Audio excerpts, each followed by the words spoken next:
అందరికీ నమస్కారం. పళని మురుగన్ గురించి తెలుసుకుందాం. వివరిస్తున్నవారు బాలసుబ్రహ్మణ్యం కలవలపల్లి.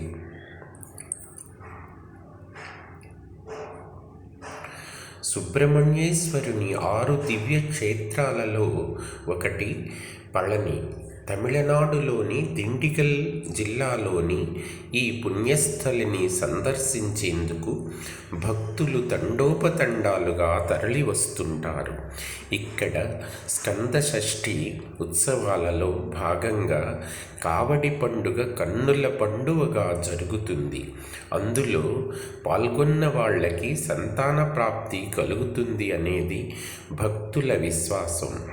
స్వామివారికి అభిషేకం చేసి ఇచ్చే పంచామృత ప్రసాదాన్ని అమృతంలా సేవిస్తారు భక్తులు.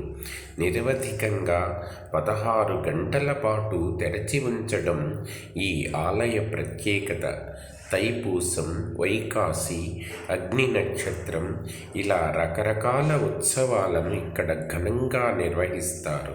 అత్యంత పురాతన క్షేత్రమైన పళని ఆలయాన్ని చేరరాజు చేరమాన్ పెరుమాళ్ పునర్నిర్మించినట్లు, ఆ తరువాత పాండ్యులు అభివృద్ధి చేసినట్లు తెలుస్తుంది.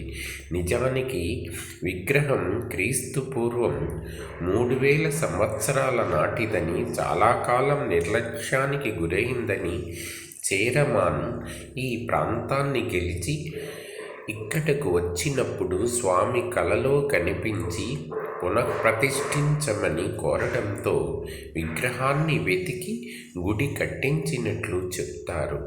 మదురై నుంచి 120 కిలోమీటర్ల దూరంలో ఉంటుంది పళని. పచ్చని పరిసరాల మధ్యలో ఎత్తైన కొండ మీద ఉన్న ఈ క్షేత్రానికి చేరుకునేందుకు మెట్ల మార్గంతో పాటు రోప్వే లాంటి సౌకర్యము ఉంది.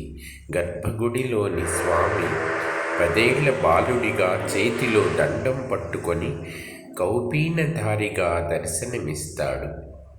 అన్నీ వదిలేసి నన్ను చేరుకో అన్నది స్వామి అలా కనబడడంలోని అంతరార్థమట. ఇక్కడి సుబ్రహ్మణ్యుని దండాయుధపాణి, బాలసుబ్రహ్మణ్యం, మురుగన్, శరవణన్ ఇలా రకరకాల పేర్లతో పిలుస్తారు.